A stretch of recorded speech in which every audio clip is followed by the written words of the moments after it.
Okay, folks, lecture number 10. All right, I hope you're doing well today. I'm doing well. All right, the last time we were together, we talked about World War I. We will still talk about World War I in the latter parts of the 1919s anyway. And anyway, I mentioned to you about the actual beginning of World War I, the assassination of the Archduke Franz Ferdinand. It took place here in Sarajevo, which is the capital city of Bosnia. Neat place to visit. I encourage you to do so if you're present there. And, of course, the Archduke Franz Ferdinand was shot by a 19-year-old Serbian nationalist schoolboy by the name of Gavrilo Princip. I hope you recognize that name. I also mentioned to you about the two sides that we had. We had the triple entente, we had the triple alliance.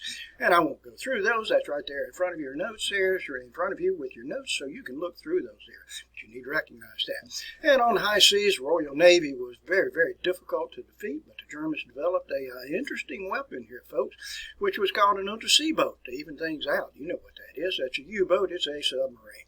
And we mentioned that about the Lusitania, and the Lusitania, which was, of course, sunk by undersea boat Swansea, U-boat 20, on the 7th of May in 1915. I beat that subject up pretty hard, so anyway, you can go back and review that in your notes there. We went through the 1916 presidential election. Woodrow Wilson won that presidential election in a very, very narrow, close vote. All right, against Charles Evans Hughes, who was the Republican. All right, we also talked about the Zimmerman telegram. And I hope you're kind of familiar with that. And, of course, that encouraged Mexico to declare war on the United States, which it did not do so. But it was one of those further things that heightened the tensions between Germany and the United States. And eventually we will go to war with Germany on April the 6th in 1917. We will declare war on Germany.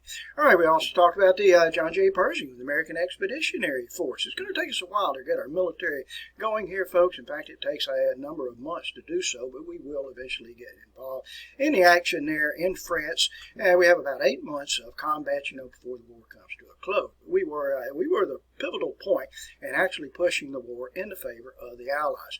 I talked to you about a couple of American heroes, Eddie Rickenbacker, our #1 aviation ace, and we also talked about York. Sergeant York, interesting movie, black and white movie, if you get a chance to look at that.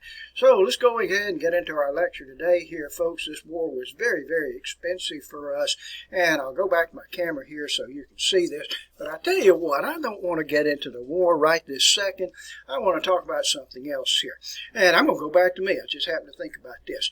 None of you are familiar with a World War I veteran. They're all gone here, folks. I remember them. I'm a few years older than most of you good folks, but I can remember World War I veterans, particularly when I was in college at the University of Alabama. My fraternity would do service work, community service out to the VA hospital. And we would go out and we would just keep those old boys entertained, so to speak. Listen to them talk, just spend a little bit of time with them. Those men at that time were all in their 70s, all in their 80s, if you will, And it was an interesting experience here. You folks need to do the same thing here for World War II veterans, because World War II veterans are disappearing at an alarming rate, by the way. I'll mention to you a couple of interesting individuals here. If you look at my book here, this is called The Last Fighting Tommy. This was the last British soldier, World War I veteran. Tommy's what they referred to him as. This is a man here by the name of Harry Patch. Harry Patch died at the age of 111 years of age. I think that was in 2009 that he died. Margaret Green, she was the last World War I veteran to pass away. She died at age 110. I think that was in 2011. And for the United States, our last World War I veteran was Frank Buckles. Here he is right here. And in fact, you can read like captions here. I never thought I'd be the last one. And Frank Buckles, here's what he looked like during World War one. Nice looking guy right there. And oops, my page is moving around here. There he is, Frank Buckles, Frank Woodruff Buckles, by the way. And one of my most treasured possessions as a history instructor here is this photograph here. Let me get it positioned right for you folks of Frank Buckles. There he is, about age 18, 19 years of age. Actually did go to France, by the way. And you can't see it from where you are here, folks, but that is an autograph copy, an original autographed photo of Frank Buckles. That's one of my treasured possessions here. Okay, so let's go back to what I started a few minutes ago here. The war was very expensive for the United States. It cost us $32 billion. Can you imagine that? $32 billion. By today's standards, that's not very much, but by the standards of those times anyway, it was an enormously expensive endeavor here. Never before in the history of our country had we had a national budget above $1 billion. And now World War I is going to cost us $32 billion. So how do you pay for it? Well, you know how you pay for it. That's how our government pays for everything, folks. We increase taxes upon people. And additionally, we also established or issued Liberty bonds. That's where you borrow money from the people. And let's see if I have a couple around here. Notice the propaganda attached to this. We see the German Hun there in the pickle helmet here. Beat back the Hun with Liberty bonds. Buy Liberty bonds. And of course, you draw interest on that and you make yourself a little bit of money with that. Let's see. I think I have another one up here too. Here we go. I'm going to fold this because I don't want you to look at something at this point anyway. Clear the way, buy bonds. Here's our fourth Liberty loan here. All right, so we ended up making $32 billion. Now, I beg your pardon here, folks. We ended up making $23 billion on selling Liberty bonds. And we also tax the individuals. You tax people, you tax the corporations. We made an additional $10 billion off of that. So that helps to pay for the war. All right, so another event that's going to take place here. America, in the recent years, I'm talking about, in the time 1900, 1910, we had a number of strikes to take place. So to encourage, shall we say, or assist union laborers, and remember Woodrow Wilson, a Democrat. Democrats have a tendency to support union labor here. And so under Woodrow Wilson, the National War Labor Board was passed, the WLRLB is what it's referred to as often, and it provided for an 8-hour work day. This is as opposed to a 10 or 12-hour work day, equal pay for women doing the same job as a man, and the rights of workers to bargain collectively. And what I mean by rights of workers to bargain collectively is that you can strike. You can do that. So, as a result of the National War Labor Board, what do you think is going to happen to union membership? You know what's going to happen to union membership. It is going to skyrocket. It's going to go to an all-time high of 5 million individuals there. And the right of workers to bargain collectively, I wonder what's going to happen to the number of strikes we have in our country, even though workers were not supposed to go on strike. And as you might suspect, it is going to go up dramatically, and we'll address that toward the end of the lecture. All right, let's move on here, folks. Union membership, like I said, is going to go very, very high. All right, I want to mention to you one of the strikes that took place, and if I can get this position right, and this was a strike that took place. It started in 1913 and it went on into 1914. It takes place in Colorado. It's called the Ludlow Massacre, and it involved a group of workers. These were mostly Greeks and Italians, and it's in Colorado now. And they were part of the Western Union of Miners.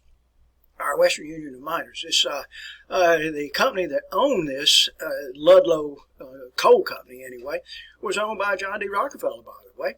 And so here's what happens here. These workers, let me reach over here and get my pencil. These workers went out on strike. They wanted better working conditions, higher pay there, and they were forced to live in a mining camp. And I represented the mining camp here. There's an old mining camp that's down in Sipsey. If you travel to Sipsey, go through Sipsey for those of you that do so. I was actually down there last weekend. So anyway, the workers were evicted from the mining camp. And instead of just going home, they went over to a quarter mile away, half mile away, and they set up a tent city. And they refused to leave. And so weeks went on, and friction was taking place between the officials over here at the mining camp here and the workers here. In fact, gunshots were fired from the striking workers and fired over into the camp here. So eventually the Colorado National Guard was called into place here. And when the Guard came in, and there was gunfire on both sides now, but when the Guard came in, the Guard set up around the mining camp, such as what you see right here. And this is unbelievable, but they actually put down grazing fire, put out machine gun fire into that mining camp, or I should say into that tent camp itself. By this time, many of the workers that were over there had constructed like dugouts under their tents that afforded them a little bit of shelter. But many of these striking workers had their families with them. And then once the National Guard did that, the National Guard went in, poured kerosene on the tents, and then set fire to the tents. And that's where many of the people lost their lives because they were down in the little shelters there, down in the little foxholes there, and of course it just burned them, asphyxiated them. This resulted in 24 strikers losing their lives, 4 National Guardsmen losing lives, and 11 children, for a total of 39 individuals. individuals. The leaders of these striking workers were all taken out and they were executed. They were shot to death by the Colorado National Guard. Here's an article here that deals with this, a Colorado coalfield massacre here that took place here in 1914. All right, so anyway, that's the Ludlow Massacre, and I want you to remember the Ludlow Massacre. Here's some other photographs here showing you some of the results there. I've not been out to where that site is, by the way. Okay, so anyway, that's one of the events that took place here.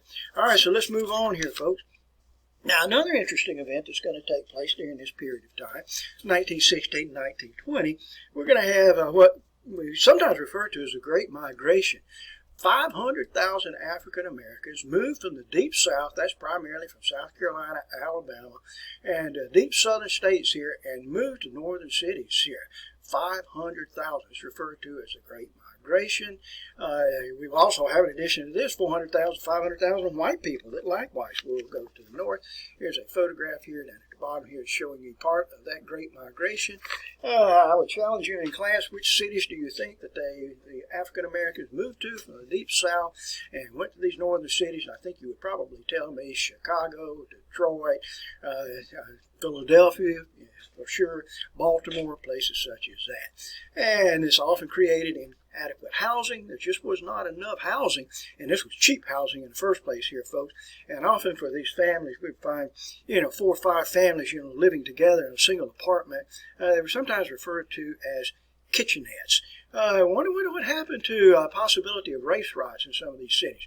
Well, we'll wait later in the lecture and we'll see about that. Okay, to drum up support for the war, because a lot of people were not in favor of the war, the government established an organization which was called the CPI. It was under George Creel, the Committee on Public Information here, just to drum up support for the war. They made use of as many as 75 million pieces of pro-war literature, which were literally plastered everywhere.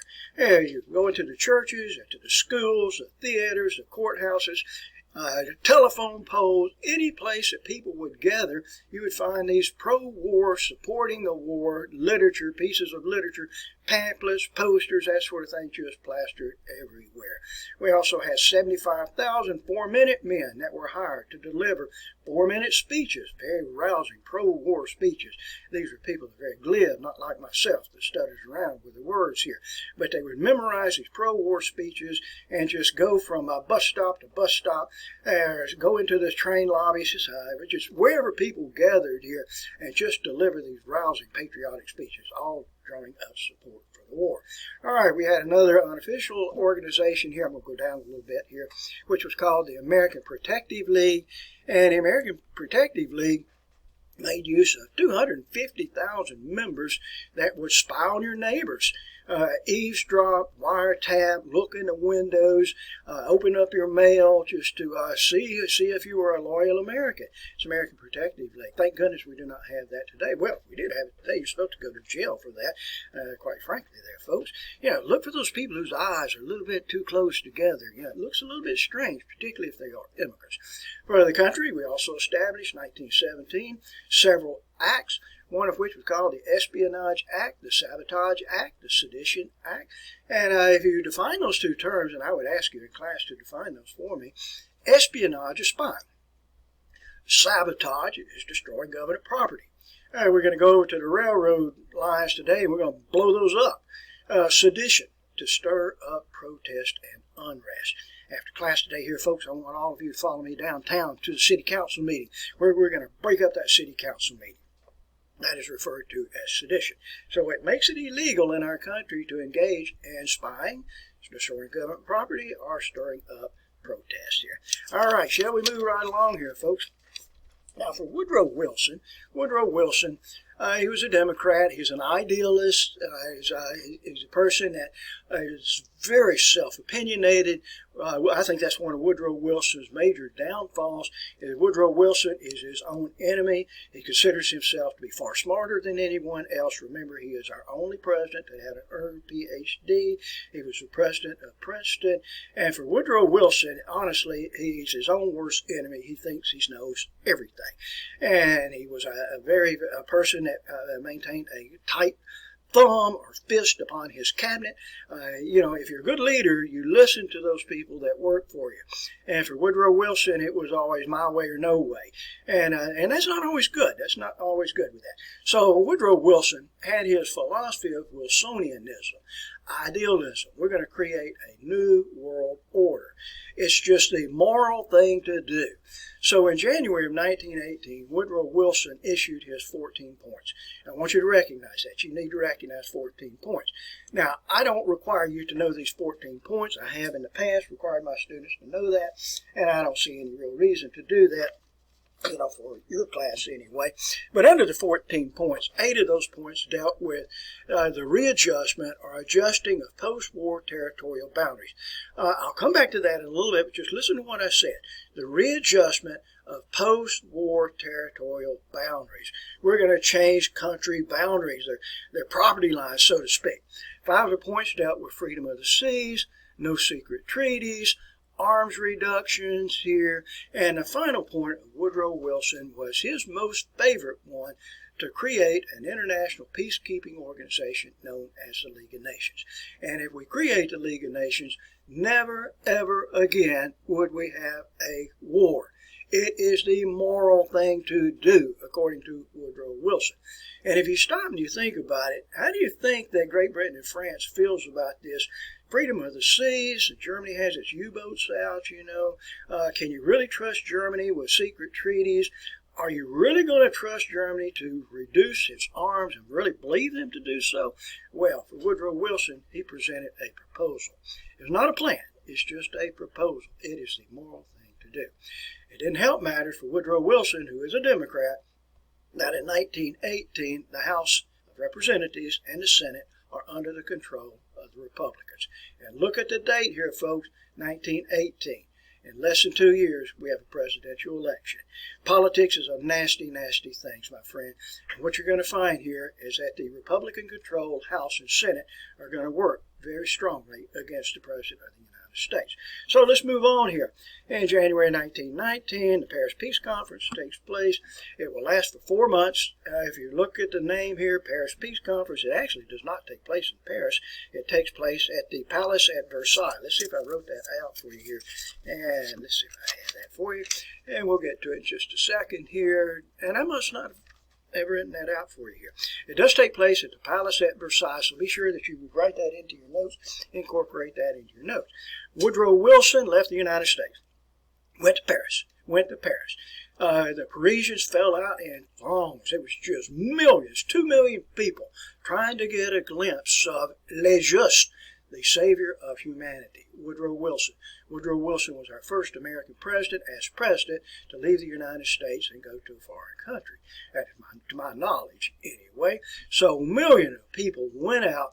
They were all yelling the phrase, Viva Wilson, Viva Wilson, long live Wilson, long live Wilson, the savior of humanity. I've often wondered about that. Isn't this why you have a Secretary of State?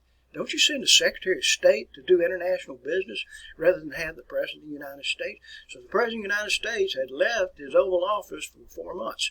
All right, and meeting here I did write it in here, and meeting at the Palace of Versailles. At the Palace of Versailles. It was a big four. All right, so let me identify these individuals for you. Representing the United States was Woodrow Wilson. Great Britain was represented by its Prime Minister, David Lloyd George. Italy was represented by its Premier, Vittorio Orlando, and France was represented by George Clemenceau. These are known as the Big Four, and I want you to recognize those.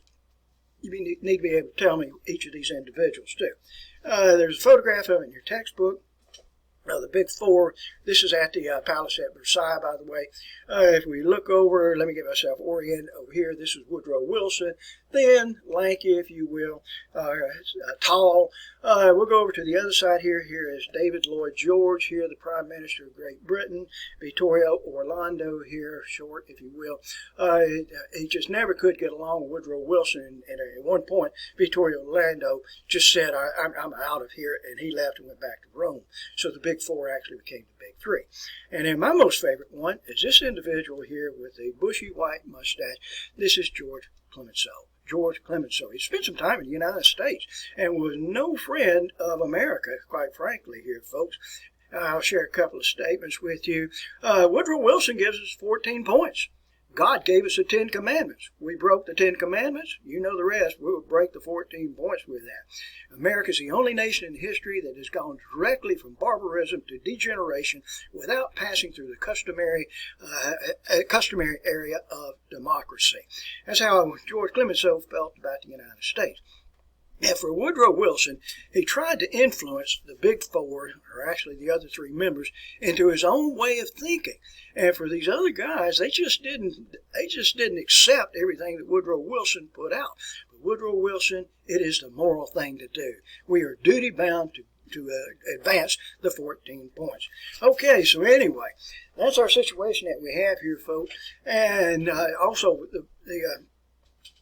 for three of those individuals, not Woodrow Wilson, they insisted upon war reparations to be placed upon Germany. Woodrow Wilson was against this, and I don't know, I have mixed feelings on that personally with that, but Germany was faced now with $56 billion of war reparation. Now, for these individuals of the Big Four, and I think this would be rather fun here, folks, for these individuals, they were, remember what I said earlier about readjusting post-war territorial boundaries? All right, so what I'm going to do here, folks, I'm going to pass out some crayon markers here, some Sharpie markers, and let's go back to our map that is behind me here, folks, and why don't we create some countries? Let's just create some countries here. Let's make Yugoslavia right here. We'll make Hungary, which is present up here, and we'll go up here and we'll make Finland, country, which is up in this region right here, and we'll create Czechoslovakia. And wouldn't it be fun to do that? Just take your crayon marker and just create a country just like that.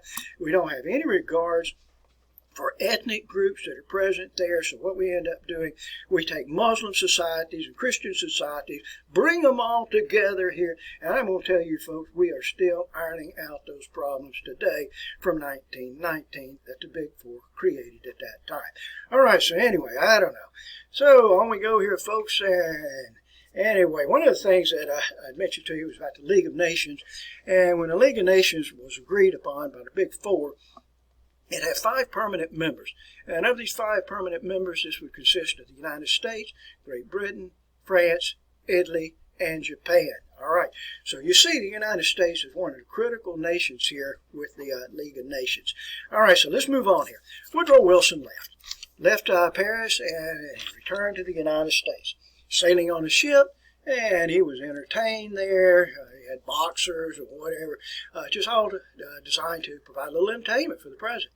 So the president returned to the United States, and he had with him the agreement to end World War I, which is called the Treaty of Versailles. This ends the war with Germany, and he also had with him an agreement for the League of Nations. This was his own design, of course. Well, we work in a democracy in the United States. Well, we're supposed to work in a democracy. And the president can have a voice, but he's only 1/3 of our government here, folks. And he's just 1/3 of that. And so when the president returned, he had in his pocket here the Treaty of Versailles. He had the agreement here to create the League of Nations with the United States as one of the permanent members here. And when he returned to the United States, he went to the Senate. And the Senate Foreign Relations Committee chairperson was that of Henry Cabot Lodge. And I'll share a quotation with you from Henry Cabot Lodge. And here it goes here, folks. I never hated a man more than I hate Woodrow Wilson. So that's the kind of relationship you have with the Republican Henry Cabot Lodge, chairman of the Senate Foreign Relations Committee, and that of Woodrow Wilson. And Woodrow Wilson is a very forceful individual. He is a very unbending type individual. And so when Woodrow Wilson presented this to the Senate Foreign Relations Committee, Henry Cabot Lodge said, well, wait a minute, Mr. President. I think we have some amendments that we need to add to this. We need to have some revisions to this. And Woodrow Wilson looked at him and he said, no, it will not be a single revision, not a single change will be made to the proposal as I'm presenting it to you right now. And that's it. Completely inflexible with that. So Woodrow Wilson decided that he would end run the Senate. And by doing so, he would take his case to the public here. And that's what he did. So for Woodrow Wilson, he left, traveling on a train, 8,000 miles, 22 days, 37 whistle stops, trying to present to the people in America the idea of the ratification of the Treaty of Versailles and the League of Nations. And every day that he was out, let me get this back here, and I misplaced something, so I'll just have to leave it like this. And every day that he was out, he grew weaker and weaker. And he began to complain of headaches. He was complaining of headaches. And on the 22nd day in Pueblo, Colorado, the president collapsed. They said it was a nervous breakdown, but the president was taken back to the White House, and within a week he had a massive stroke. All right, it completely incapacitated the president there, and for the next 6 months, the president was just an invalid. All of this kept from the public. It was kept from the public. He went into the bunker, literally, is what it was here. His cabinet was aware of his affliction. His wife was aware of it, but the remainder of America was unaware of it. The president should have resigned, but he did not resign. He still maintained his president as the president. He lost his ability to read and write. He couldn't concentrate. He had difficulty in speaking. And this was a man of letters. This was a man that was very, very educated, very frustrating to him. So when he finally got to where he could actually communicate a little bit, he returned to Henry Cabot Lodge, and he made the proposal again. By this time, the Senate Foreign Relations Committee had 50 amendments attached to this idea of the League of Nations and the Treaty of Versailles. And Woodrow Wilson, as inflexible as he is, did not agree to a single proposal. So what happens? The United States, we never did join the League of Nations here, folks. For the entirety of the League of Nations, until it went out of business in 1945, the United States never joined the League of Nations.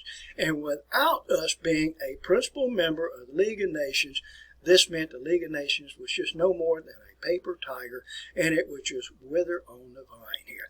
And for the United States, we did not ratify the Treaty of Versailles. My friends, we were still at war with Germany. We were still at war with Germany. Now, when we got another president in 1920, who was a Republican president, we will officially end the war with Germany. Crazy, crazy politics here. All right, so let's move on here, folks. Some of the other things that are going to take place here. The Russian Civil War. I've already told you in early time that the Tsar Nicholas II was deposed. And Civil War takes place in Russia. It will begin 1919, 1920. Two factions form. We have the Red Army side, which is communist, supported by Nikolai Lenin, and also Leon Trotsky. Some of you are probably familiar with him. Maybe you're a Trotskyite. I hope you're not. And we had the White Army, which was in support of the Tsar. For the United States, we sent 5,000 troops here, folks. Unofficially, we were neutral, but we supported this side right here, the White Army, which we'll lose, by the way. And Vladimir Lenin will become the leader, the premier of a Soviet Union that it will later be known as communist government created, and it will remain in place there until 1991 here, folks. That's the Russian Civil War. All right, let's talk a little bit about some of the strikes that are going to take place here. Remember what we mentioned a little bit earlier, the National War Labor Board, and the rights to work and bargain collectively. But from 1919 alone, we had 3,600 strikes. From 1916 to 1920, there were 1 million workers on strike every year. Every year. It's one of the most striking periods in the history of our country. And some of the major strikes that did take place here, and you can find these in your textbook. Let me get this properly positioned here. We had the shipyard workers strike that took place in Seattle. Always unrest in Seattle, it seems like, anyway. Nice place to visit. I don't know if I want to go there now. We had the Boston police strike that took place in 1919. You can see a photograph of that in your textbook. Calvin Coolidge was the governor of Massachusetts at that time. He fired on the Boston policemen who went on strike and brought in the National Guard, rehired new policemen. That's not always the best way to do things. But anyway, it was a major strike here in the Boston police strike in 1919. The worst strike, however, in 1919 that took place, it was a great steel strike. It went through many, many states here, folks. We had a lot of violence to take place here. Gary, Indiana, Philadelphia, a number of striking workers lost their lives there. But this strike included 350,000 striking workers that were steel workers. One of the largest strikes our country has ever engaged in. All right, so let's move on here. So what's taking place here in our country? It seems like we've got a mess on our hands here. I told you a little bit earlier about race riots. It's time for us to actually get into that if I can get my paper positioned properly here. In East St. Louis, and this was, I think it was 1917 in East St. Louis. Race riots took place. Now, when I say East St. Louis, this is in Illinois. This is not in Missouri, by the way. It's right across the Mississippi River where St. Louis is located today. But a number of people, whites and blacks, particularly blacks, lost their lives in this race riot. The worst one, however, was in Chicago. It took place in 1919, and 38 people were killed. 537 people were killed in this race riot in Chicago. Much of this was due to the Great Migration, of course, with the mixture of the races and sudden mixture of large numbers of races in our population in those two cities here. Okay, so if we take a look at America, what's taking place here? And it looks like America is falling apart here, folks. We have labor unrest with all the riots. We have with all the labor riots. We have race riots. I just mentioned here in East St. Louis and Chicago. Don't forget here now, we have women demanding the right to vote. That's all taking place during this time here. The country is in a recession. I didn't mention that to you, but after World War I, the country, we did okay for a while, and then about 1920, 1921, we slipped into a recession. It wasn't a major recession, but it was. It did impact upon Americans. Think about this, socialism. Socialism is on the rise here. You know this. Eugene V. Debs, I already told you, Eugene V. Debs was sent into a federal penitentiary, as a result of sedition. He had a violation of sedition, was sent to a 10-year prison sentence here. Think about it. We can't even go out and get a legal drink here, folks. We're in the midst of prohibition at this time. And we have also the appearance of the American Communist Party. The Communist Party is taken over in Russia. It's taken over and had a large influence in other European nations. And we now have 75,000 card-carrying communists as a part of the American Communist Party headquartered in Chicago. What is happening to the United States of America? It literally looks as if the country is falling apart. And for many, many Americans, and you'll see this in the next chapter, they felt like that World War I had been a hoax.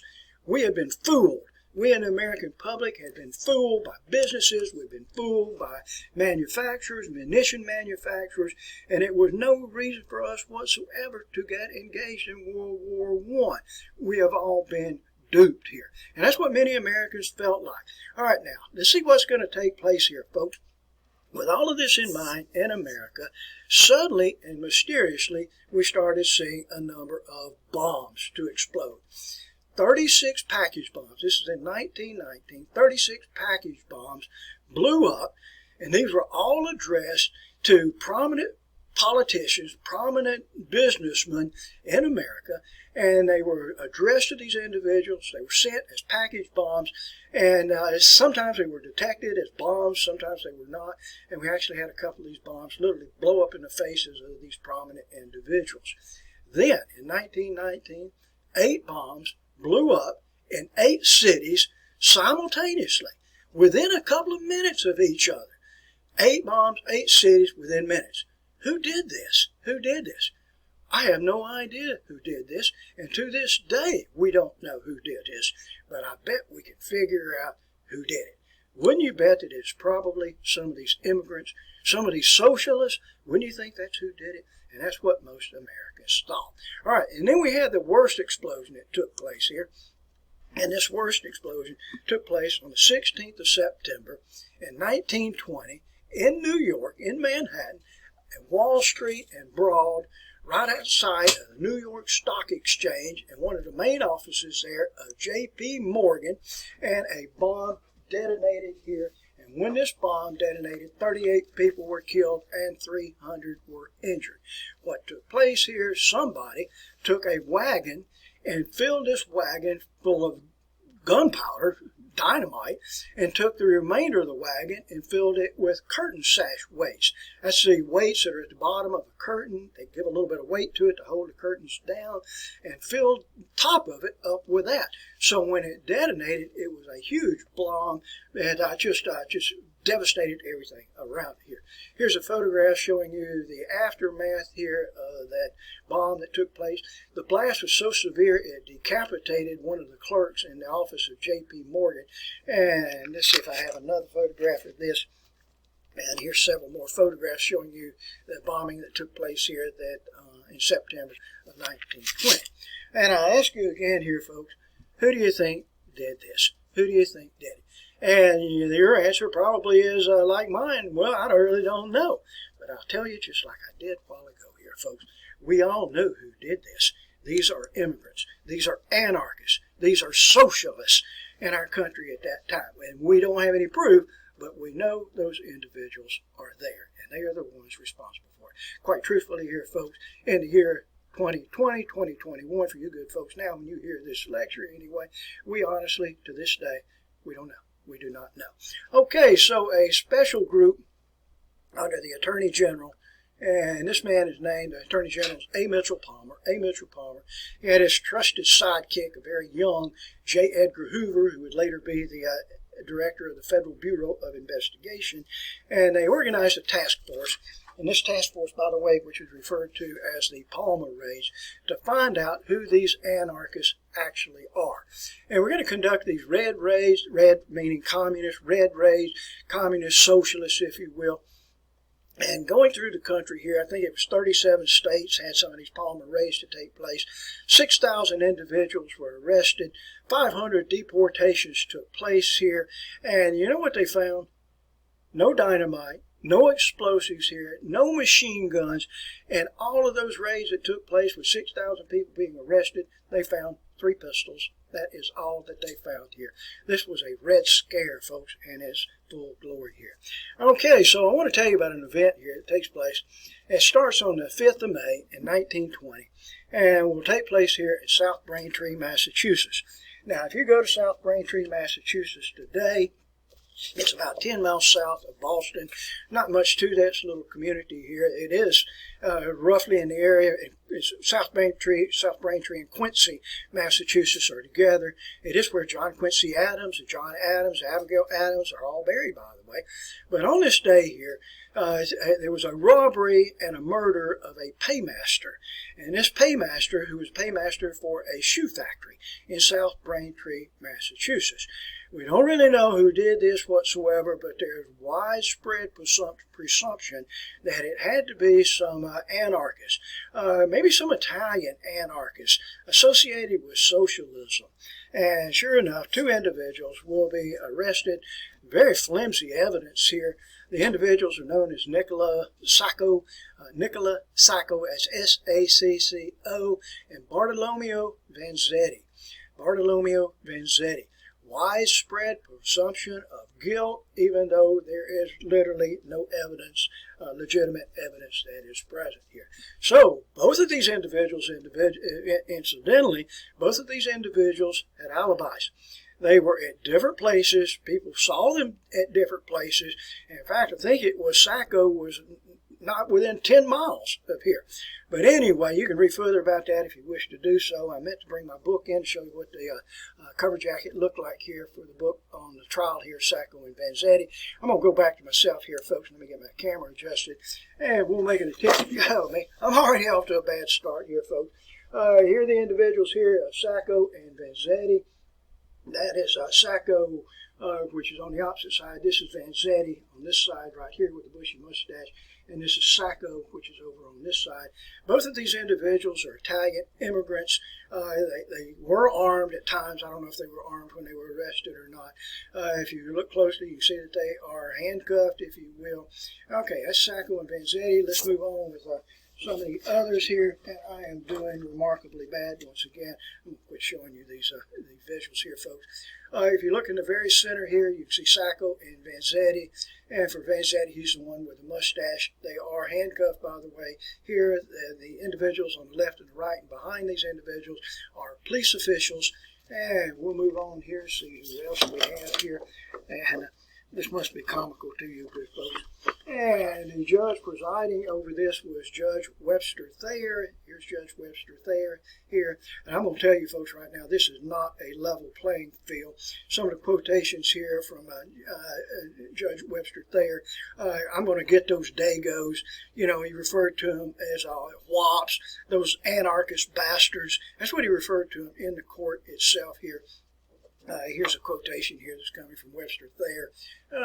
It is the right of every citizen to be tried by judges as free, impartial, and independent. This is by John Adams, by the way, as the lot of humanity will admit. And down below that we can see this, I will get those, what does it say? I will get those bastards good and proper, Judge Webster Thayer. This is not a level playing field, folks. Is there any doubt in anybody's mind that whether Sacco and Vanzetti will be guilty or not? Supporting them here was Sacco's sister, Vanzetti's wife. Here, I may have had that the other way around here. I think it was Vanzetti's wife, Sacco's sister. All right, and off to trial they went. They were imprisoned here and found to be guilty here of murder and robbery of South Braintree shoemaster there, and a paymaster for the shoe company here, and were sent off to Charleston prison. It went to appeal, and the appeal just dragged on for months and months here. This is outside the courthouse here in Boston itself, and as I said earlier, no doubt in anybody's mind, they will be found to be guilty. And finally, it moves on into 1927, and the sentencing has taken place here, and these two individuals will be executed here. They'll go to the electric chair. These are all individuals here that were out in support of Sacco and Vanzetti. This is actually at the funeral, outside of the funeral here. People mourning Sacco and Vanzetti. If you look in the coffins here during the funeral service, you can see the closest to you, this is Vanzetti. Further, that is Sacco there. And of course here what would you call them, funeral hearses that will carry these two off to a final resting place. All right, that is Sacco and Vanzetti here, folks. Let's see it. Let's go back to my camera here. Let's see what else we have here. All right, so before we close out here, folks, let me get this. I'm not getting my light adjusted properly. Let's briefly mention, I'm not going to show you photographs of this, and we'll do this next time we get together, but this will put us up into the 1920s here, folks. But we have one more presidential election very quickly to talk about. Remember Woodrow Wilson, and by the way, Woodrow Wilson briefly considered running for re-election for a third term of office in 1920. But Woodrow Wilson is not a popular individual. He's had the stroke there, by the way. So this is just not in the calling there. And before I get into the election results here, I want to show you about Woodrow Wilson. Woodrow Wilson did die in 1924, I believe it was. He's buried today in Washington's National Cathedral.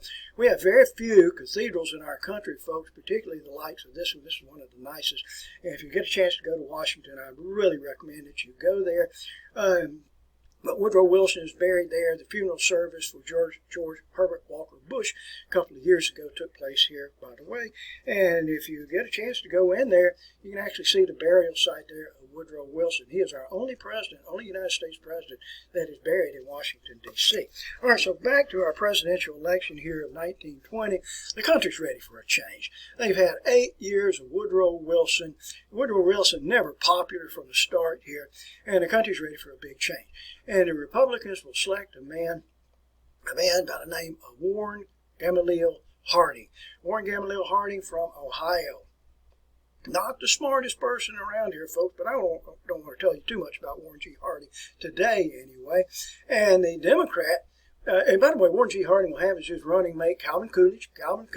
And for the Democrats choose a man from Ohio by the name of James M. Cox. So we had Cox as governor of Ohio and Warren G. Harding as a senator from Ohio.